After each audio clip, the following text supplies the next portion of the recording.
안녕하세요. 나로 사는 독서 마라톤 걷기 편의 지공입니다. 오늘 추천드릴 책은 몸에도 미니멀리즘이라는 책입니다. 부제는 단순한 음식은 어떻게 단순한 삶을 완성하는가인데, 단순한 삶을 만들어가는 방법으로 이 책에서 제안하는 건 자연식물식입니다. 저자가 자연식물식을 기반으로 말하긴 하지만 마라토너 분들이 잘 알고 계시듯이 자연식물식 또한 하나의 방법이고 표현된 단어일 뿐이죠. 이런 단어 너머의 의미를 이해할 수 있을 때 편견을 넘어서 진정한 나를 받아들일 수 있습니다. 자연식물식을 하라는 말은 고기를 먹지 마라, 채식이 몸에 좋다, 이런 말도 될 수 있겠지만 저의 경험상 우리를 보다 쉽게 중용의 상태에 머무르게 도와줍니다. 진정한 내가 되는 것이죠. 저자 황민현님에 대해 소개드리면 대학에서 디자인을 전공했고 디자이너로 일했다. 남들처럼 성공을 위해 열심히 일했고 아무거나 골고루 먹었다. 아랫배가 나오고 몸이 아팠다. 다이어트를 시작했다. 닭가슴살을 많이 먹었다. 그러나 몸은 더 아팠고 여드름도 심해졌다. 배불리 먹어도 살이 빠지는 자연식물식으로 바꾸었다. 독소가 빠져나가면서 여드름도 변비도 사라졌고 뱃살도 빠져나갔다. 몸이 날아갈 듯 가벼워졌다. 음식을 바꾸자 몸이 바뀌었고 생각이 바뀌었다. 냉장고의 골고루 음식을 버렸다. 화장품을 버리고 물세안을 시작했다. 남에게 보여주는 삶에서 내가 즐거운 삶으로 방향을 전환했다. 최소한의 삶을 시작한 것이다. 이 책은 음식을 통해 삶을 송두리째 바꾼 그 2년 동안의 기록이다. 오늘은 책의 핵심 내용을 간략하게 알아볼 수 있는 서문 추천사와 함께 몇 부분 공유 드리고요. 그리고 동마지기가 수집한 책 속에 나로 사는 구절, 인상 깊은 구절 함께 나눠보겠습니다. 스스로 비울 수 있는 용기를 가진 사람은 행복해지기도 쉽다. 많은 돈, 많은 옷, 많은 음식이 없어도 행복해질 수 있는 방법을 안다. 그러나 버리는 것을 두려워하는 사람, 꼭 무언가를 가져야만 행복해지는 사람은 갖기 위해 고군분투해야 한다. 과거의 내가 그랬었다.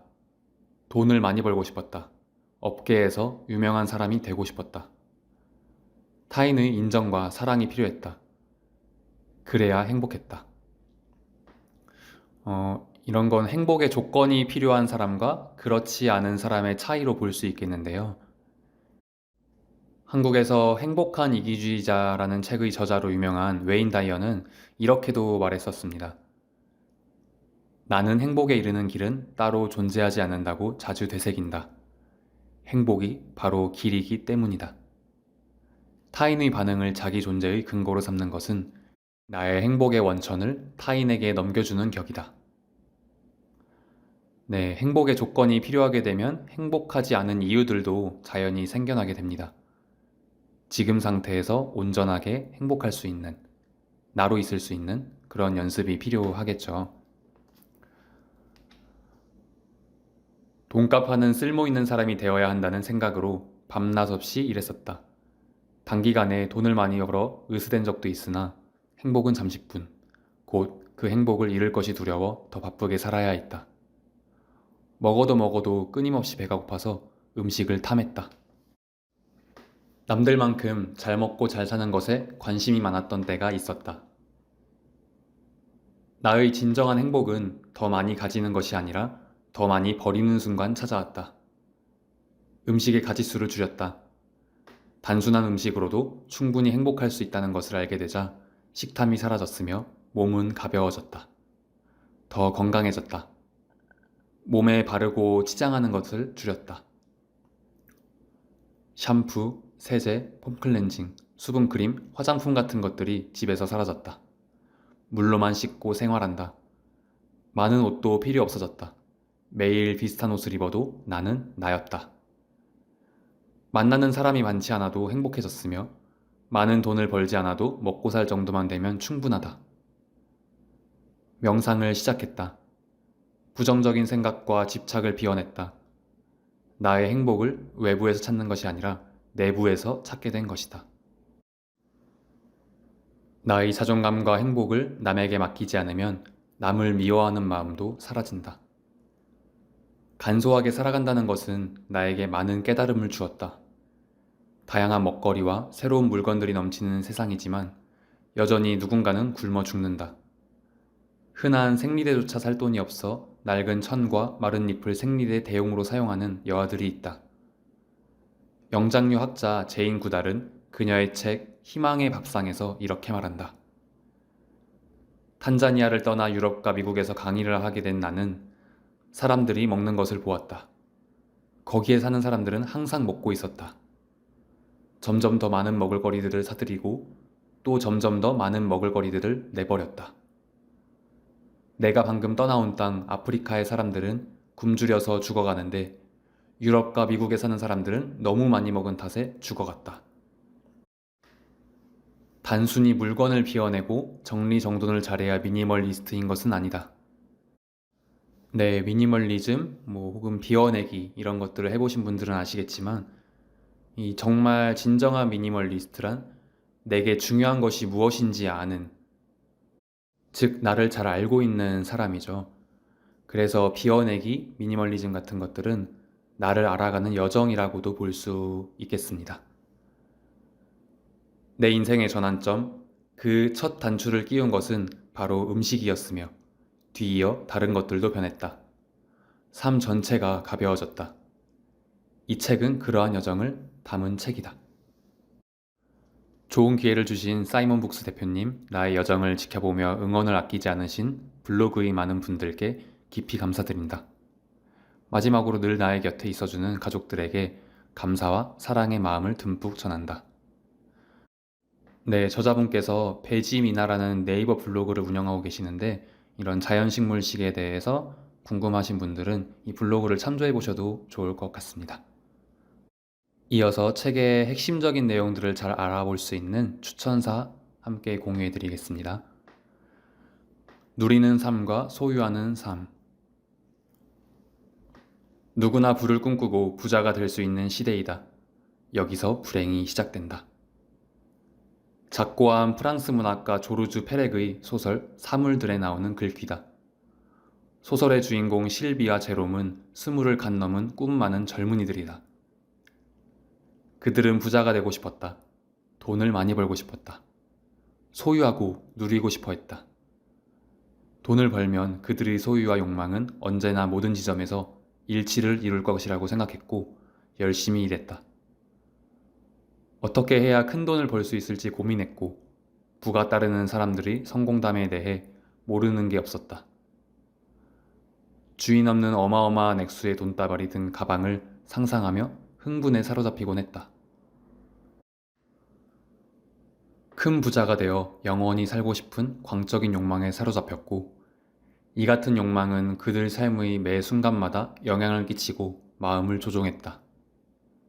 물질적 부는 그들에게 마치 아편과 같았다. 가는 곳마다 온통 소유하고 싶고 그것을 누리고 싶은 욕망으로 잠식되었다. 하지만 그들의 삶은 궁핍해져만 갔다. 커져만 가는 욕망의 끝은 냉혹하게 꽉 막혀 있었고 꿈은 상상에서만 가능한 일이 되어갔다. 그들은 삶을 누리고 싶었으나 그들을 둘러싼 세상은 삶을 누리는 것과 소유하는 것을 혼동하는 듯 보였다. 실비와 제롬의 삶은 시대와 국경을 넘어 지금 우리들의 모습을 대변한다. 인간의 삶은 결코 소유와 욕망이 일치할 수 없다. 그러나 사람들은 그 일치점을 찾기 위해 전쟁을 치르듯 하루하루 살아간다. 집 밖을 나가면 식당과 상점들이 우리의 세계를 말해준다. 우리를 둘러싼 물건과 미디어에 사람들의 욕망과 희망이 스며 있다. 사람들은 쇼핑과 음식에 진정한 삶과 누리고 싶은 인생이 있다고 믿는다. 네, 이런 현대인들의 모습은 굉장히 오래된 책인 에리 프롬의 소유냐 존재냐 이 책에도 소유 양식과 존재 양식의 구분으로 구별로 잘 나와 있죠. 소유냐 존재냐도 굉장히 좋은 책이기 때문에 나중에 기회가 되면 저희 독서 마라톤 걷기 편에서 소개를 드리도록 하겠습니다. 우리는 이런 방향으로 행복하기를 멈추지 않는다. 물건과 음식이 넘치는 세상에서 물질적 풍요로움은 행복의 상징이 되었다. 사람들은 소유하는 삶이 행복한 삶이라고 생각하게 되었다. 소설 속 주인공들이 그랬던 것처럼 우리는 소유에서 행복한 감정을 느끼면서 동시에 불안도 느낀다. 조바심을 느끼고 그 과정에서 좌절하며 결국 불안한 삶을 살게 된다. 사회가 정한 성공에 이르지 못할까봐, 그래서 타인들에게 무시당하고 존중받지 못할까봐 걱정을 하게 된다. 불안은 욕망의 하수인인 셈이다. 얼마나 맛있어야 행복할 수 있을까?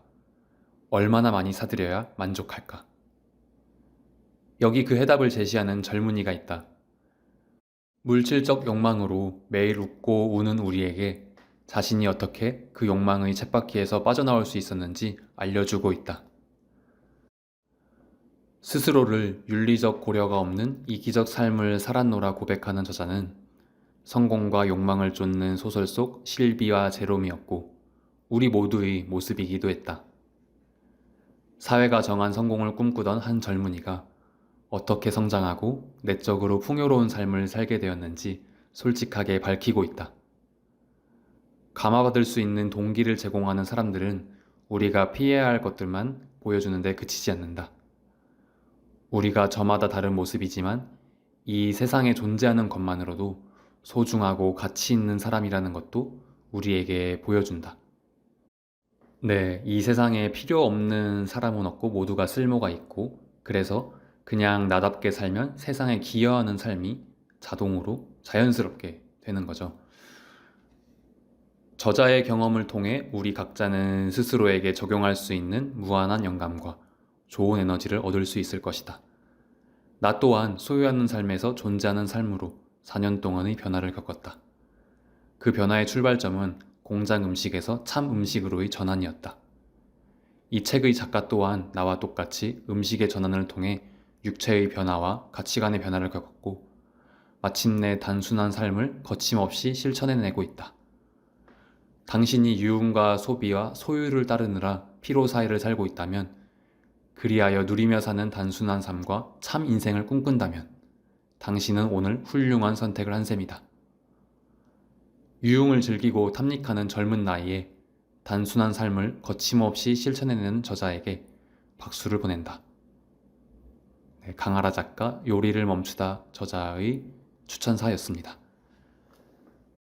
이어서 책의 재밌는 몇 부분들과 또 동마지기가 수집한 책 속의 나로 사는 구절, 인상 깊은 구절 함께 나눠보겠습니다. 나는 거짓말쟁이였다. 너는 날씬해서 많이 먹어도 되겠다. 자주 듣는 말이었다. 나는 한 번도 비만했던 적이 없고 다이어트로 인해 고민해 본 적도 없을 정도로 원체 마른 체형이었다. 살 안 찌기는 힘들다던 고3 수험생 시절에도 엄마가 차려주신 아침밥은 거르는 법이 없었으며 남들이 다이어트 한다고 밥량을 줄일 때도 나는 급식에 나온 밥을 싹싹 긁어 먹었고 별다른 노력 없이 날씬한 체형을 유지했다. 물만 먹고 살찐다는 사람들의 말이 도통 이해가 안 됐다. 특별히 운동을 하지도 않았다. 남들과 달랐던 것은 군것질과 야식을 하지 않은 것이 전부였다. 수험생 시절 매점과 야식만 피해도 살찔 일은 없을 것이라 믿었다. 학창시절 내내 다이어트 같은 것은 시도해 본 적도 없다. 서울에 있는 대학교에 합격한 후 고향인 부산을 떠나 1학년을 기숙사에서 보내게 되었다. 대학생이 되어서도 사람들이 보자마자 말랐다고 할 정도로 여리여리한 체형이었다. 그러나 잘 먹는 것이 제일 복스럽다고 생각했다. 대학교 기숙사에서 나오는 급식에서 밥이 모자라면 한 공기 더 받아서 국에 말아 먹고 반찬까지 싹싹 긁어 먹을 정도로 잘 챙겨 먹었다. 타지에서 혼자 지내는 1년이어서 그랬을까? 아니면 엄마가 차려준 밥이 아닌 탓에 마음이 허해서 그랬을까? 살은 오히려 쭉쭉 빠지더니 40kg까지 떨어졌다. 근육은 하나도 없어서 볼품이 없었고 걷다가 다리가 부러지겠다는 소리도 많이 들었다. 여리여리하다는 여성적인 이미지에 스스로 꽂혀서 그것에 반대되는 덩치가 크고 듬직한 남성적인 이미지의 남자친구들만 골라서 사귀었다. 넌 많이 먹어도 돼. 나는 더욱더 많이 먹기 시작했다. 말랐는데도 깨작거리는 것이 제일 꼴불견이라는 생각에서였고, 많이 먹어도 살이 안 찐다는 것을 보여줌으로써 주변 사람들이 부러운 시선을 즐기기도 했다. 기숙사를 나와 자취를 하면서는 혼자서 치킨 한 마리를 시켜 먹는 것이 기본이 되었다. 2인용 보쌈을 새벽에 혼자 시켜서 배가 불러도 남기지 않고 기어코 다 먹었다. 웬만한 보통 남성보다 많이 먹었다. 조그만 체구의 여자가 엄청난 양을 먹어대고도 살이 안 찌는 것을 보고 사람들은 놀라워했다. 스스로 대식가라는 타이틀을 붙였다. 먹는 것을 너무 사랑했다. 스트레스를 받으면 꾸덕꾸덕한 오레오 아이스크림 한 통을 슈퍼에서 급하게 사온 후 그 자리에서 깨끗하게 비워냈다. 디자인 학부 특성상 새벽 늦게까지 과제를 할 일이 많았는데 평생 과자는 입에도 안 대던 내가 스트레스를 받을 때마다 과자를 사 먹기 시작했다.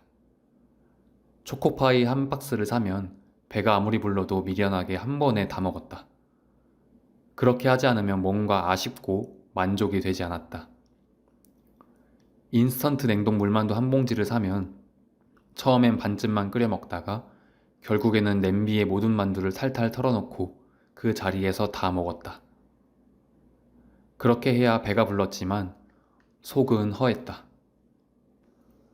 네, 저도 그랬지만 인스턴트 음식들을 많이 드셔보신 분들도 공감을 하실 것 같아요. 자연에서 난 좋은 음식들을 먹었을 때는 적당히 먹게 되고 어느 정도 먹으면 배가 부른데 인스턴트 음식들 혹은 가공식품들은 아무리 많이 먹어도 먹으면 또 배가 부르긴 하죠. 배가 부른데도 계속 들어가게 되는 그런 경향이 있는 것 같습니다. 저자가 말한 것처럼 배는 불렀지만 속은 허했다. 이런 표현이 굉장히 적합한 표현인 것 같네요. 나의 예전 음식 습관을 모르는 사람들은 내가 과거에 고기와 가공식품을 좋아했다는 사실을 알면 까무러친다.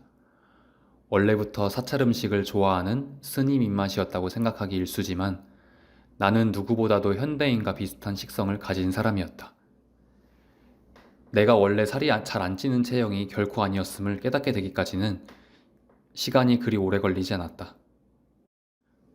자취 생활을 지속하면서 이런 안 좋은 음식 습관을 유지하자 팔다리는 말랐지만 말랑말랑한 뱃살이 튀어나오기 시작했다.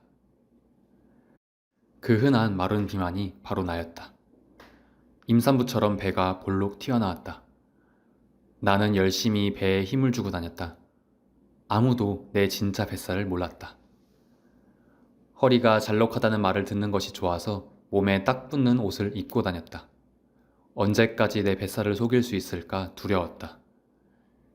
내 진짜 모습을 보면 사람들이 엄청 실망하겠지? 라는 생각에 마음 편한 적이 없었다.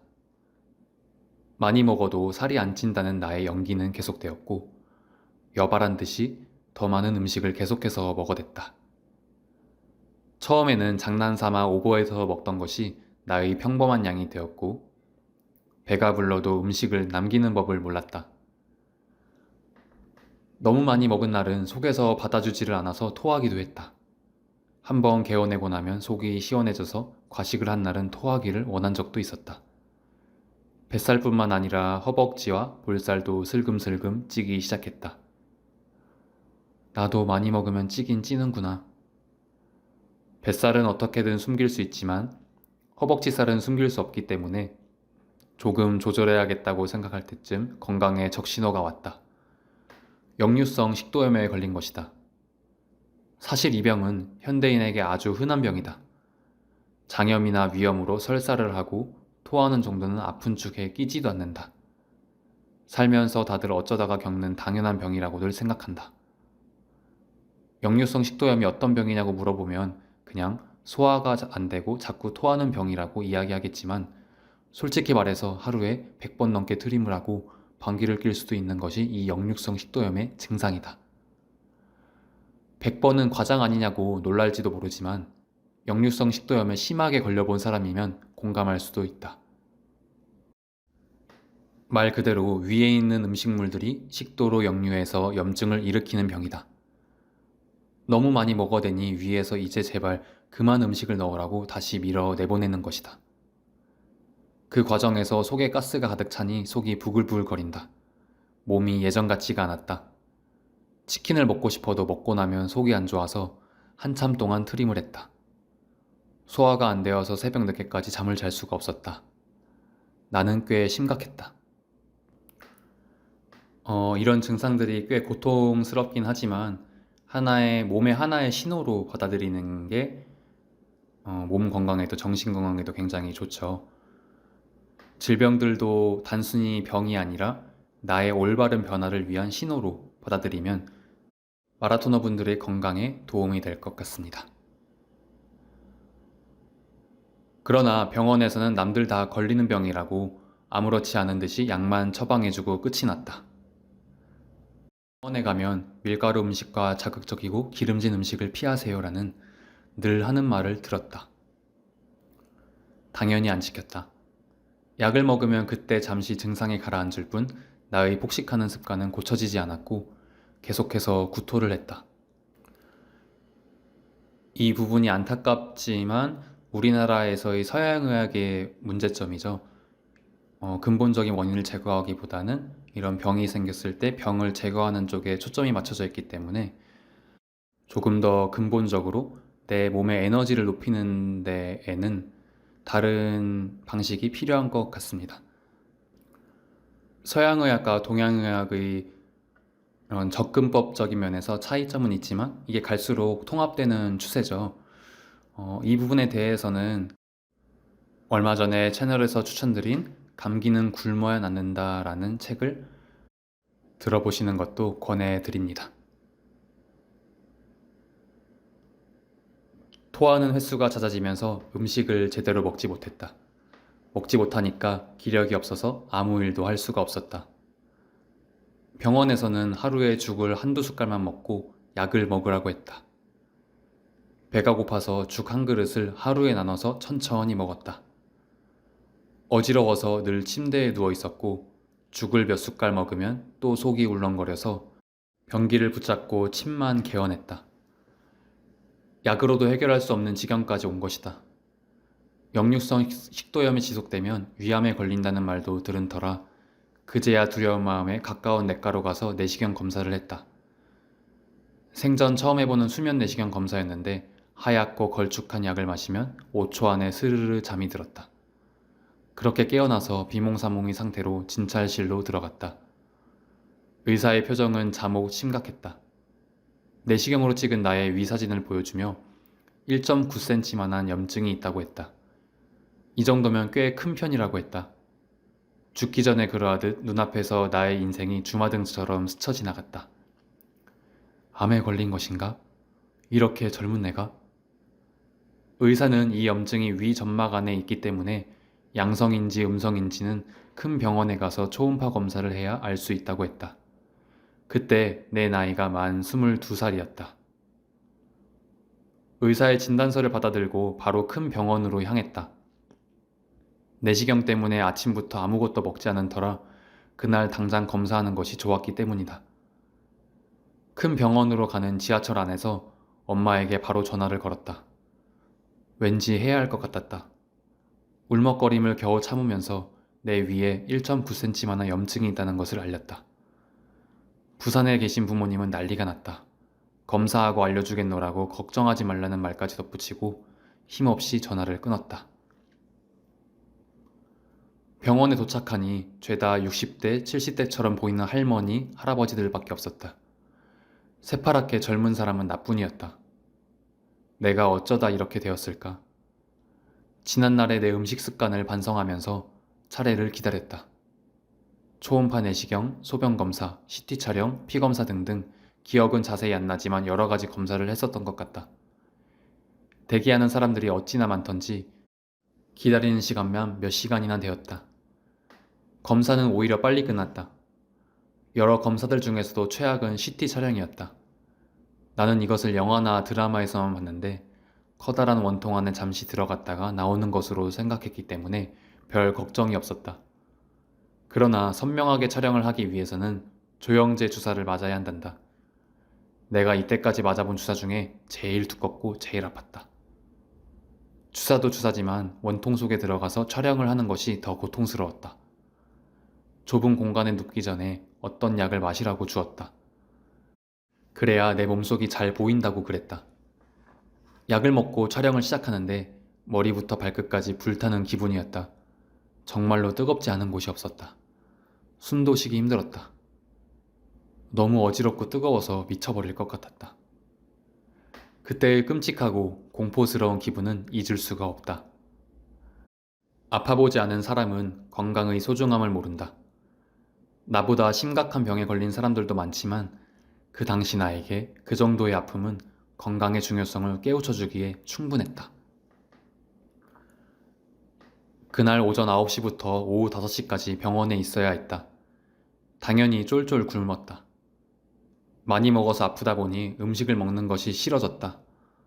결과는 일주일 뒤에 나온다고 했다. 집으로 돌아가는 길에 본죽에 들러서 호박죽을 한 사발 먹었다. 내 앞날이 걱정되었다. 혹시 암이면 어쩌나. 이렇게 살면 안 된다는 그 생각이 강하게 들었다. 일주일이 지나고 엄마가 부산에서 서울까지 올라오셔서 같이 검사 결과를 들었다. 걱정과는 다르게 암은 아니었다. 유명하다는 담당 의사는 약을 한 달치나 주었다. 별 의미 없이 그냥 생겨버린 염증이라며 몇 개월 후에 다시 내시경 검사를 해보고 경과를 지켜보자고 했다. 규칙적인 음식 습관, 적당히 소식하는 것, 운동하는 것이 중요하고 밀가루, 기름, 커피, 술, 담배 등을 하지 않아야 한다고 했다. 이제야 의사의 말을 좀 귀담아 들었다. 나의 가치관이 정립되는 순간이었다. 건강을 잃으면 아무것도 할 수 없다. 건강이 최고구나. 음식을 바꾸다. 나의 건강 가꾸기는 그렇게 시작되었다. 우선 누가 봐도 해롭다고 하는 인스턴트 음식들을 식단에서 모조리 치우기로 했다. 내가 매일같이 즐겨 먹던 치킨도 이제는 잠시 안녕을 고해야 할 때가 온 것이다. 치킨, 피자, 케이크, 튀김, 떡볶이, 과자들은 치웠다. 그리고 그 자리를 고구마, 단호박, 통밀빵, 닭가슴살, 달걀, 게맛살, 그릭 요거트, 저지방 치즈, 우유, 두유, 두부, 참치캔, 연어, 고등어, 양상추, 방울토마토, 사과 같은 것들로 채웠다. 인터넷을 검색해보니 수많은 자칭 영양박사들이 단백질이 많은 음식을 먹고 운동을 하고 채소와 통곡물을 먹으라고 했다. 대신 탄수화물을 많이 먹으면 살이 찌기 때문에 단백질을 더 많이 먹으라고 조언을 했다. 그래서 항상 식단에 단백질을 많이 추가하기 위해서 애썼다. 내 식단을 매일 찍어서 사진첩에 보관해 두었고 예쁘게 찍은 식당들을 나의 개인 사이트에 올려두었다. 누가 건강에 대해서 질문하면 나의 역류성 식도염에 대한 긴 스토리를 재미나게 늘어놓은 후 내가 지금은 어떻게 변했는지 식단 사진들을 보여주었다. 대부분의 사람들은 그것을 건강식이라고 부른다. 실제로 나는 이렇게 먹고는 전보다 훨씬 상태가 좋아졌다. 누가 봐도 해로운 음식을 덜 먹었기 때문이다. 생전 처음으로 집에서 근력 운동을 시작했다. 닭가슴살을 먹으면서 복근을 만들었다는 한 파워블로거의 글을 보면서 열심히 따라했다. 그 사람은 하루에 1400칼로리 정도를 계산해서 먹고 있었다. 그 사람과 나의 식단을 비교하고 나도 칼로리를 계산했다. 과식을 하지 않기 위해서였다. 오늘 내가 무엇을 먹었는지 모든 것을 기록했다. 처음에 위 상태가 안 좋아서 하루에 700칼로리도 먹지 못했다. 시간이 좀 지나자 다시 위 기능이 회복되었고 1200칼로리 정도를 먹기로 했다. 그동안 집중적인 과식과 폭식으로 인해서 조금 늘어났던 체중이 다시 빠졌다. 근력 운동을 하니까 근육도 생기고 희미한 복근도 생기기 시작했다. 그 당시 나에게 복근이라 함은 건강함의 상징이었기 때문에 더할 나위 없이 기뻤다. 약골이었지만 닭가슴살과 운동으로 건강을 되찾았다고 생각했다. 많은 사람들이 겉모습으로 건강을 판단하곤 한다. 겉모습은 울퉁불퉁한 근육질에 힘이 세어 보여도 혈관은 기름때로 막혀 있고 심장이 살려달라고 애원하며 몸에서는 썩은 치즈 냄새가 나고 피부에 기름기가 흐르는 것을 본다면 온전하게 건강하다고 말하지는 못할 것이다. 나는 역류성 식도염으로 고생을 했음에도 여전히 속 건강이 아니라 겉 건강에 대해서만 신경 쓰고 있었던 것이다. 방향을 잘못 잡았다. 건강한 음식 습관 가지기 프로젝트는 결국 건강하게 보이는 몸 만들기로 변질되었다.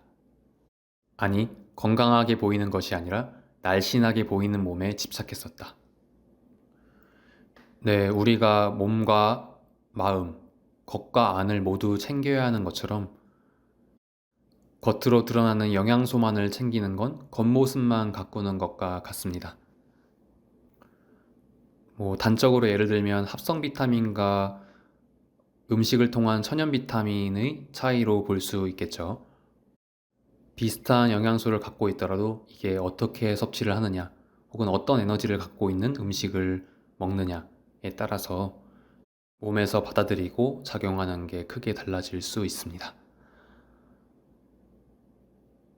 하루 2~3시간씩 운동을 하지 않으면 오늘 먹은 것이 지방으로 축적되고 얼마 보이지도 않는 근육이 쪼그라들 것이라는 생각 때문에 운동에 집착하기 시작했다. 오늘 먹은 것은 오늘 바로 태워버리자는 생각에서였다. 그렇게 2년 가까이를 보냈다. 칼로리 계산을 하는 것은 이제 습관이 되어서 거의 내가 고정적으로 먹는 것들의 칼로리가 머릿속에서 자동적으로 계산이 될 정도였다. 항상 기록을 했다. 몇 그램인지 세기 위해 저울을 샀다. 닭가슴살과 리코타 치즈 샐러드를 즐겨 먹었다. 서브웨이에서 터키, 로스트 비프, 닭가슴살 샌드위치를 사 먹으며 건강식이라고 자부했다. 빵은 꼭 허니오트로 선택했다.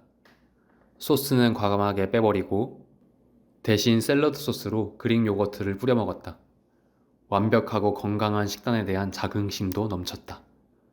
그러나 복근은 잠시였을 뿐 운동을 게을리하자 뱃살이 다시 나오기 시작했다.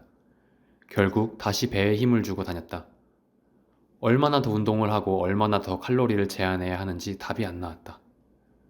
오죽하면 뱃살에 지방을 분해해준다는 시술도 찾아보곤 했다.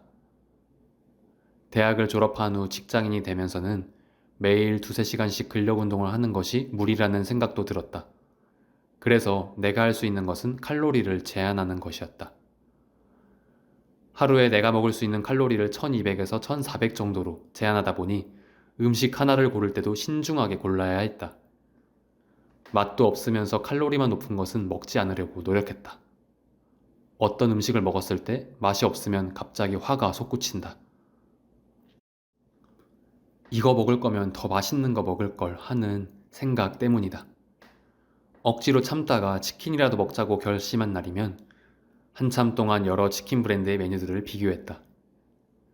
칼로리, 지방, 탄수화물량을 계산한 후 1시간이 지나서야 겨우 결정을 내렸다. 새로운 메뉴를 시켰는데 맛이 없으면 화가 날까봐 결국 늘 먹던 메뉴로만 시켰다.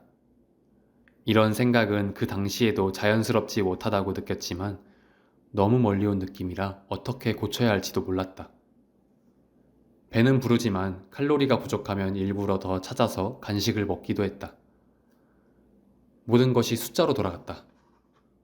방울토마토의 개수도 세어가면서 칼로리에 추가했다. 칼로리를 제한하면 할수록 몸이 거기에 맞춰졌다. 칼로리를 조금이라도 넘어서 먹는 날이면 볼, 배, 허벅지에 금방 살이 붙은 것을 확인할 수 있었다.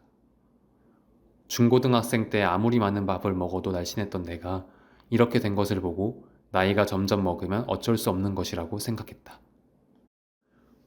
역류성 식도염 증세는 곧바로 재발했다. 이전에 비해서 조금 나아졌을 뿐 여전히 남들보다 위가 안 좋았다. 트림이나 토하는 횟수도 전보다 살짝 줄어들었을 뿐 여전했다. 그러나 어쨌든 상태가 전보다 좋아졌기 때문에 음식 습관의 변화가 한몫했다고 굳게 믿었다. 평소보다 조금이라도 기름진 것을 먹거나 칼로리를 넘겨서 먹으면 복부 팽만감에 속이 울렁거려서 잠을 못 잤다. 위가 아프지 않으려면 항상 내 식탐을 조절해야 했는데 그게 쉽지가 않았다. 치킨과 짜장면이 먹고 싶어도 닭가슴살 샐러드를 먹으면서 억지로 참아야 했다. 언제까지 이런 다이어트를 해야 하는지 가늠을 할 수도 없었다. 할머니가 되어서도 칼로리를 계산하는 것이 가능할까?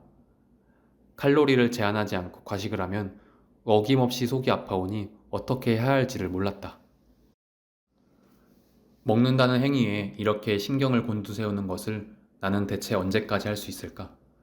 나이가 들고 50대 아줌마가 되면 자연스럽게 배에 힘을 주지 않고 다니면서 나이살이라고 말할 수 있겠지. 그 전까지는 칼로리를 계산하고 배에 힘을 주고 다니자. 생리통도 부쩍 심해졌다.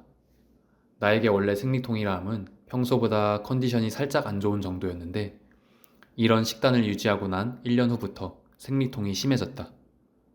두통, 구토, 빈혈, 더부룩함, 허리 통증, 장기가 뒤틀리는 듯하고 배를 쿡쿡 쑤시는 기분은 생리통이 심한 사람은 다 알 것이다. 생리전 증후군으로 생리 주기에는 항상 울었다. 사소한 일도 예민하게 받아들여서 갑자기 화를 내기도 했고 영화 속 주인공처럼 우울함의 나락 속에 빠져야 했다. 생리통 때문에 약을 먹었다. 먹다 보니 매달 먹게 되었다. 이상한 일이었다. 인스턴트 음식도 잘 안 먹고 건강식을 먹는데 왜 생리통이 생겼는지 이해가 안 될 노릇이었다. 상식적으로 몸이 좋아지고 건강한 음식을 먹으면 생리통이 안 생겨야 맞는 게 아닌가? 여자의 몸은 계속 바뀐다고 주변에서 그랬다. 그래서 그런가 보다 했다. 그럼에도 나는 건강하다고 생각했다. 그랬던 나에게 다시 한번 음식 습관을 바꿀 수 있는 기회가 찾아왔다. 치킨과 치즈를 정말로 사랑하던 내가 갑자기 자연식물식을 하게 된 것이다. 자연식물식, 즉 모든 동물성 음식을 먹지 않고 자연 그대로의 식물만을 먹는 채식을 하게 되었다. 이렇게 큰 결심을 내리게 된 이유는 넷플릭스에서 정말 우연히 본 한 다큐멘터리 때문이었다. 평소 건강에 관심이 많았던 나는 친구를 통해 알게 된 넷플릭스에 처음 가입을 한 후 한 달간 무료로 시청 중이었다. 다양한 볼 것들 중에 몸을 죽이는 자본의 밥상이라는 다큐멘터리가 있었는데 일단 재생 목록에 추가만 해놓은 상태였다. 언제 볼지는 모르겠지만 건강에 대한 내용이니 보면 좋을 것 같았다. 저녁으로 냉동실에 있던 불고기를 해동해서 불에 구운 뒤 채소와 토마토와 함께 먹었다. 밥은 물론 안 먹었다. 살이 찔까봐 밥 자체를 집에서 안 먹은 지 2년이 되었다. 불고기를 다 먹고 배를 두드리며 뭘 할까 하던 차에 그 다큐멘터리가 생각났다. 불고기를 먹고 그 다큐를 본 것은 좋은 선택이 아니었다. 중간쯤 봤을 때는 충격을 받고 할 말을 잃었다. 보통 이런 먹거리에 관련된 다큐들을 보면 사람들은 잠시 동안 충격을 받다가 금방 잊어버리고 다시 평소대로 먹는다. 곱창이 정말로 비위생적이더라. 어떤 식당에는 바퀴벌레가 득실거리고 찌든 기름때에 치킨을 튀긴다더라. 계란에 살충제가 가득하다더라. 광우병에 걸린 소고기로 만든 햄버거 패티가 사람의 뇌를 스펀지처럼 만든다더라 하는 그런 것들 말이다. 그러나 사람들은 곧잘 잊고 또 다시 먹는다. 그러나 나의 경우에는 달랐고 이 다큐의 경우에도 달랐다. 내가 어릴 때부터 배워왔던 5대 영양소 피라미드에 숨겨진 육가공업계와 낙농 및 양계산업의 비리를 알게 된 순간이었기 때문이다. 내가 이때까지 속고 있었다는 사실을 깨달았다. 이 다큐를 끝까지 보고 난 후 마음속에 내일부터 완전 채식이다 라고 마음을 굳혔다. 그냥 그렇게 되었다. 네, 참고로 이 몸을 죽이는 자본의 밥상이란 다큐멘터리는 자연 식물식에 관심이 있지 않은 분들이라도 한번 보면은 굉장히 좋은 다큐멘터리입니다. 되게 재밌게 잘 만들어졌고요. 그리고 또 우리가 우리 몸에 건강할 수 있는 건강식들에 대한 잘못된 편견들을, 잘못된 인식들, 그리고 잘못 주입된 생각들을 제대로 바라볼 수 있게 만들어주는 좋은 다큐멘터리입니다. 그냥 그렇게 되었다. 내가 원래 좀 극단적인 성격인지는 모르겠으나 더 이상 동물성 음식을 먹을 이유가 없었기 때문이다. 물론 사람마다 똑같은 것을 봐도 느끼는 것은 다르다. 그러나 이 다큐를 보고 채식을 하게 된 사람이 외국을 포함해서 굉장히 많다는 것은 부정할 수 없는 사실이다. 채식하는 사람이라면 모두가 들어보았을 다큐다. 이 다큐 감독의 전작인 소에 대한 음모도 여러 사람을 채식의 길로 이끌었다. 머리를 한 대 얻어맞은 기분이었다. 이전에 내가 진실이라고 알아왔던 것들이 진실이 아닐 수도 있다는 생각에 채식과 관련된 책들을 주문해서 무서운 속도로 읽어나갔다. 채식과 건강에 관련된 다른 다큐와 영상들도 있는 대로 찾아보았다. 육가공 업계에서 후원받지 않은 수백 개가 넘는 논문들은 내가 알아오던 닭가슴살의 단백질과 소고기의 철분, 달걀의 영양소, 우유의 칼슘에 대한 정반대의 소리를 하고 있었다. 결론은 비슷했다. 가공식품과 동물성 음식을 줄이고 통곡물, 과일, 채소를 많이 먹어라 했다. 나는 그날 이후 모든 동물성 음식을 식단에서 치워버렸다. 네, 이쯤에서 제가 처음에 말씀드렸던 말을 다시 한번 드리고 싶은데요. 저자가 자연식물식을 기반으로 말하긴 하지만 이런 자연식물식 또한 하나의 방법이고 이런 비건처럼 하나의 표현된 단어입니다.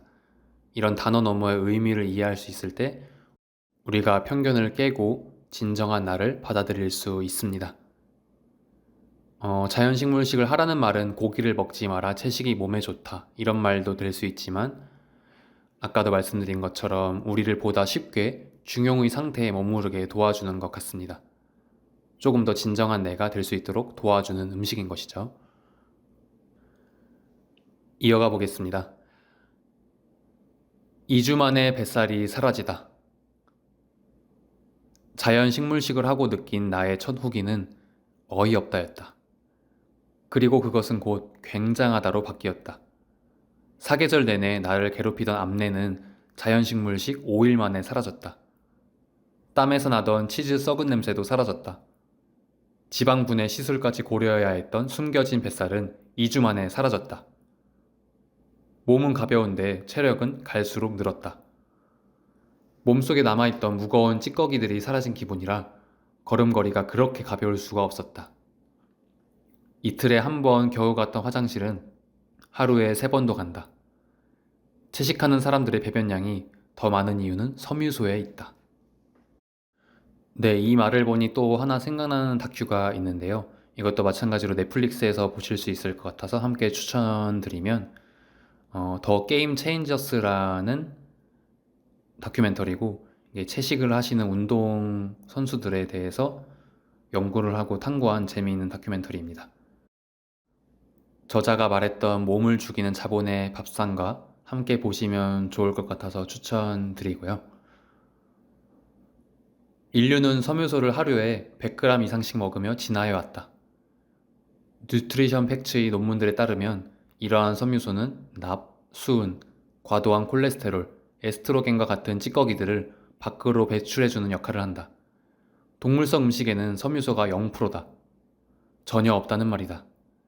배변 활동이 원활하니 속이 편안하다. 배불리 먹어도 화장실 갔다 오고 다음날 자고 일어나면 배가 꺼져 있다. 역류성 식도염의 증상인 트림, 더부룩함, 가스, 구토도 사라졌다. 탄수화물 두려움에서 벗어나 현미밥을 밥솥에 배불리 먹어도 속이 편해서 탈이 난 적이 없었다. 더 이상의 칼로리 계산, 양 조절, 음식 집착도 없어졌다.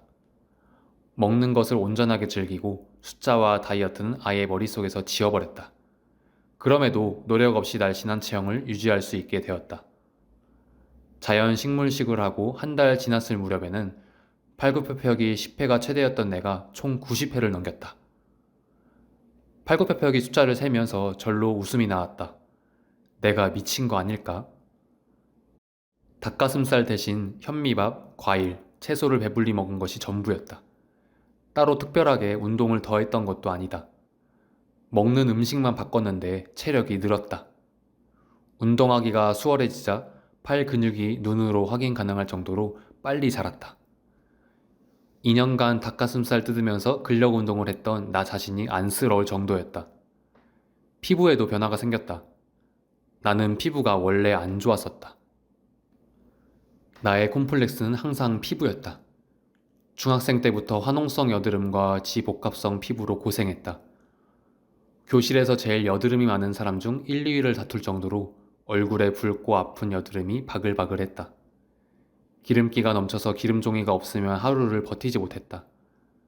여드름을 없애기 위해 안 해본 것이 없다. 한약 먹기, 여드름 짜내기, 여드름 패치 붙이기, 비싼 화장품 사기, 연고 바르기, 레이저 시술하기, 피부에 좋다는 음식 먹기 등등. 피부에 시금치가 좋다고 해서 엄마에게 시금치 반찬 해달라고 그렇게 졸랐었는데 그 경험 때문에 지금도 시금치를 잘 먹는다. 피부가 좋아진다는 광고에 희망을 걸고 돈을 쏟아부었지만 늘 제자리 걸음이었다. 웬만큼 피부 좋은 사람들은 음식과 피부의 중요성에 대해 깊이 공감할 것이다. 내 주변에는 타고나기를 피부가 좋은 친구들이 많은데 라면 대신 과일을 즐겨 먹으면 피부가 확실히 더 좋아진다고 말한다. 그러나 나같이 여드름이 심한 사람들은 무엇을 먹어도 피부가 늘 안 좋기 때문에 음식과 피부의 관계에 대해서 진지하게 생각해 보지를 못했다. 치킨 대신 닭가슴살 샐러드를 먹었지만 늘 여드름과 싸워야 했다. 성인이 되고 강남의 한 유명한 피부과를 다녔던 경험이 있다. 2, 3주마다 병원에 가서 여드름을 짜내고 레이저로 얼굴을 갈았다. 비싼 호박팩을 얼굴에 바르고 콜라겐을 주입했다. 그렇게 돈을 갖다 부으면 피부는 일시적으로 당연히 좋아진다. 그러나 2, 3주가 지나면 어김없이 큰 염증들이 올라오고 피부가 번들거렸다. 그럼 다시 울며 겨자 먹기로 피부과로 향한다. 이렇게 살자. 이것은 나의 운명이구나. 여드름이 많이 났던 우리 조상님을 탓하자. 내가 그랬었다. 그러나 기름기 가득한 동물성 음식과 식물성 기름, 가공식품, 설탕 등을 먹지 않자 피부과를 가지 않아도 화농성 여드름이 예전처럼 많이 올라오지 않았다. 나의 피부과 담당 의사는 내 피부를 보고 어떻게 2, 3주 만에 갑자기 모공과 기름이 줄어들었냐고 놀라워했다. 혹시나 해서 최근에 채식을 하게 되었다고 말하자 갑자기 의사의 태도가 달라졌다. 음식 습관과 피부는 별로 상관이 없다는 것이다. 꾸준히 관리를 해야 한단다. 병원에서는 내 피부가 완전히 좋아지기를 바라는 것 같진 않았다. 나는 그 길로 더 확신이 들어서 오랫동안 다니던 병원을 안 다니기로 했다. 그때가 자연식물식을 하고 한 달이 좀 넘은 시기였다. 네, 이게 다들 자신의 생계가 있기 때문에 조금 안타까운 현실이죠. 어, 저는 그 마크로비오틱이라는 섭생법을 배운 적이 있었는데, 이 마크로비오틱에서도 뭐 고기를 먹지 마라 이런 말을 하지는 않습니다. 물론 뭐 이렇게 선호하는 음식 종류는 아니지만, 그럼에도 절대적으로 피하는 음식이 있다면 이런 가공식품, 그리고 설탕, 이 두 가지를 절대적으로 피하도록 권장을 합니다. 사람들은 항상 골고루 먹으라는 말을 한다. 그 골고루에는 곡물 및 전분류, 채소 및 과일류, 고기, 생선, 달걀, 우유, 유제품, 유지 및 당류 등이 모두 포함된다. 학교에서도 그렇게 배웠다. 그러나 그렇게 골고루 챙겨 먹어도 주변에 안 아픈 사람들이 없다. 감기, 두통, 변비, 비염, 위염, 장염, 빈혈, 편도염, 불면증에서 더 나아가 고혈압, 치매, 당뇨, 암, 자가 면역 질환까지. 끝도 없다. 평생 다이어트를 위해 음식과 싸워야 하는 것도 덤이다. 우리는 철분이 많다는 고기를 그렇게나 많이 먹는데 어째서 늘 두통과 어지럼증에 시달리는 것일까? 우리는 단백질이 많다는 고기를 그렇게나 많이 먹는데 어째서 근육보다 뱃살이 먼저 나오는 것일까? 우리는 칼슘이 많다는 우유와 치즈, 아이스크림, 버터를 그렇게나 많이 먹는데 어째서 골다공증과 관절염에 걸리는 것일까? 우리는 오메가3가 많다는 생선을 그렇게나 많이 먹는데 어째서 치매와 심혈관 질환에 걸리는 것일까? 네, 이런 일들이 모두 특정 영양소만을 고집하고 또 지금 내게 벌어진 현상들이 연기법적으로 일어난 게 아니라 특정한 하나의 원인에 의한 결과라고 생각하기 때문에 벌어지는 일들입니다. 이런 생각들이 단순하고 명쾌해서 좋아 보일 수는 있지만 사실은 결코 아니죠. 병원에 가면 이런 것들은 병으로 쳐주지도 않는다. 너도 나도 모두 걸리는 병이기 때문에 인간이라면 살면서 한 번씩 겪는 당연한 일이라고 생각한다. 큰 병에 걸리면 원인이 뚜렷하지 않다는 의사의 말과 함께 약과 수술 일정을 잡기 바쁘다. 원인을 모른다고 하니 유전 탓을 하면 마음이 편하다. 생활 습관을 바꿔봤자 별 효과가 없을 것이므로 지금처럼 안 좋은 라이프 스타일을 유지해도 무방하기 때문이다. 네, 그리고 책의 쭉 뒤쪽으로 넘어가서 마지막 부분을 공유 드리겠습니다. 누구 말을 들어야 할지 갈팡질팡할 때 그녀가 말했다. 조언을 들을 거면 자기 가치관이랑 비슷한 사람의 조언을 들어야지. 비워야지 채워져요. 비워야 채워진다. 뭔가를 얻기 위해서는 받아들일 자리가 있어야 하고, 그러기 위해서는 불필요한 것은 이제 그만 버려야 한다. 스트레스를 받으면서 회사 생활을 할 때는 새로운 것을 도저히 받아들일 여유가 없었다. 속으로만 나중에 언젠가는 하면서 기회를 엿보고만 있었는데 회사에 발이 묶여 있어서 기회가 와도 선뜻 나서질 못했다. 이제 퇴사를 하고 나니 열린 마음으로 새로운 기회들을 받아들이게 되었다. 아침에 눈을 뜨는 것이 다시 즐거워졌고 하루하루 생기는 새로운 일들에 감사한다. 더 좋은 것은 나의 이런 결심이 다른 사람에게도 긍정적인 영향을 끼친다는 것이다.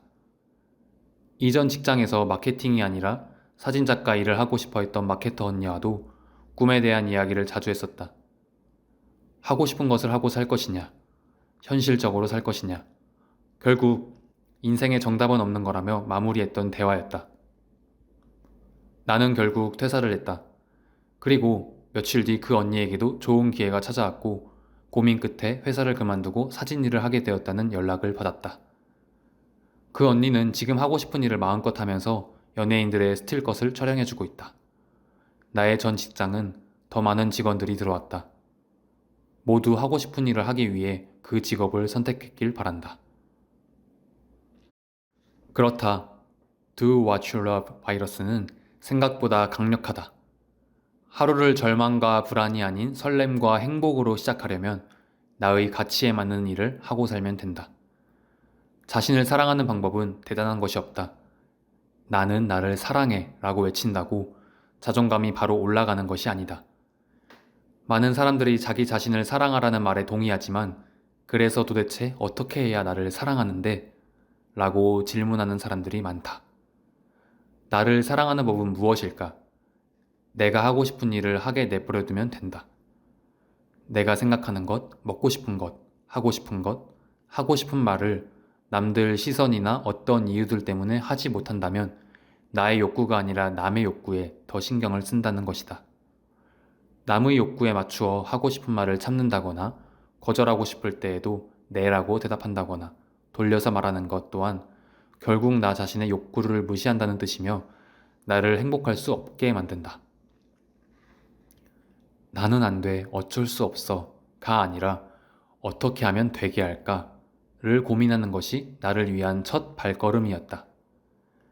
내가 무엇을 할 때 가장 행복한지, 무엇을 먹을 때 가장 활력이 있고 건강한지, 누구를 만날 때 가장 나다운지, 어디에 있을 때 가장 편안한지. 남의 의견이 아닌 나의 의견을 듣기 시작하면 행복은 뒤따라온다는 것이 나의 경험이다. 속이 비워져야 음식을 먹을 수 있듯이 마음도 사람도 일도 돈도 욕심을 버리고 비워낸다면 결국 좋은 것으로 채워진다는 것을 알았다. 예전에 나는 왜 그렇게 바쁘게 살았던 것일까? 남들에게 인정받기 위해 완벽주의자처럼 행동했었다. 내 잠을 줄여가며 일을 했다. 남에게 인정받는다는 것이 즐거웠으나 내 몸과 마음을 돌아볼 여유는 없었다.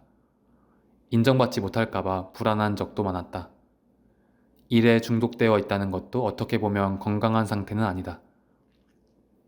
음식이든 마약이든 사람이든 일이든 우리가 무언가에 집착한다면 무엇이 결핍된 것은 아닌지 돌아볼 필요가 있다. 나의 결핍을 음식으로, 마약으로, 사람으로, 일로 채우려고 하는 것이기 때문이다. 가진 것이 없어도 마음이 건강한 사람들은 언제나 평정심을 잃지 않는다. 자신의 결핍을 외부에서 채우는 것이 아니라 내부에서, 즉, 나 자신으로부터 채우기 때문에 집착할 대상이 없다는 것이 나의 주장이다. 19세기에 이미 소로우는 그의 책 월든에서 현대인들을 이렇게 묘사한다. 왜 우리들은 이렇게 쫓기듯이 인생을 낭비해가면서 살아야 하는가? 우리는 배가 고프기도 전에 굶어 죽을 각오를 하고 있다. 사람들은 제때의 한 바늘이 나중에 9바늘의 수고를 막아준다고 하면서 내일의 9바늘 수고를 막기 위해 오늘 1000바늘을 꿰매고 있다. 1. 그러나 우리는 이렇다 할 중요한 일 하나 하고 있지 않다. 단지 무도병에 걸려 머리를 가만히 놔둘 수가 없을 뿐이다. 가장 중요한 것은 밖에서 일어나는 일에 집중하는 것이 아니라 바로 나 자신의 안에서 일어나는 일에 집중하는 것이다. 내가 무엇을 원하는지 남이 아니라 나에게 물어보는 것이다. 며칠 전 엄마가 나에게 메시지를 보내셨다. 인생을 항상 스스로 개척하고 사는 우리 딸이 대견하구나. 늘 응원한다. 는 내용이었다. 불과 1년 전만 해도 평범하게 살아라. 남들처럼 살아라. 하며 속상해 하시던 엄마다. 나도 내가 이렇게 될 줄은 몰랐다. 음식을 바꾸자 인생이 바뀌었다. 인생에 절대나 반드시라는 것은 없다. 자꾸만 어떤 한계를 만든 것은 나 자신이었다는 것을 깨달았다. 인생은 긴 여정. 그 여정 속에서 저항 없이 모든 가능성을 활짝 열어두자.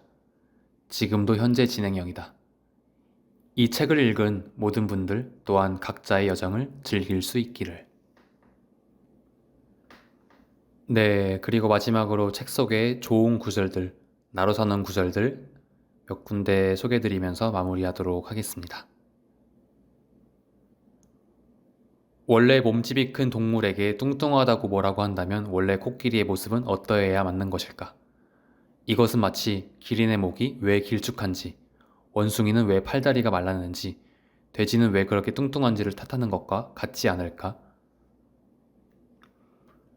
좋은 외모는 좋은 기분이 전제 조건이 아니다. 당신의 기분이 먼저 좋아지면 멋진 외모가 저절로 드러날 것이다. 어쩌면 우리 몸에 올바른 연료를 넣어주기만 한다면 건강한 상태가 원래 인간의 기본값이 아닌가 싶다. 나는 야생동물들이 고혈압, 당뇨, 비만, 두통에 시달리는 것을 본 적이 없다. 남들에게 내 몸이 어떻게 보이는지 신경 쓰지 않을 때 그랬던 것처럼 배가 부를 때까지 먹는다. 어린아이 혹은 야생동물들처럼 단순하게 사는 것이다.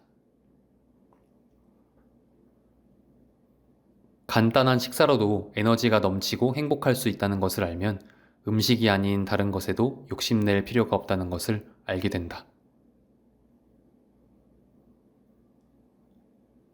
많은 것을 원하지 않아도 잘 살아갈 수 있겠다는 생각이 들자 나는 더 자유로워지기 시작했고 내가 더 사랑스러워졌다. 입맛이 예민해져서 과일과 채소 본연의 단맛과 쓴맛, 고소한 맛, 씁쓸한 맛을 잘 느끼게 된 것이다. 내가 생각해도 내가 신기했다. 내가 변한 것일까? 아니다. 본연의 나로 돌아온 것이다. 이 글을 읽는 분들 중에 혹시 과거의 나처럼 내일 죽는다면 평소에 먹지 못했던 것들을 미친 듯이 먹고 죽을 거야 라고 대답하는 사람이 있다면 음식을 바라보는 관점이 건강하진 않다는 뜻이다. 그렇게 대답한다는 것은 현재 식사에 불만족하고 있으며 무언가를 억지로 참고 있다는 뜻이다. 이런 상태로는 당연히 폭식이 올 수밖에 없다.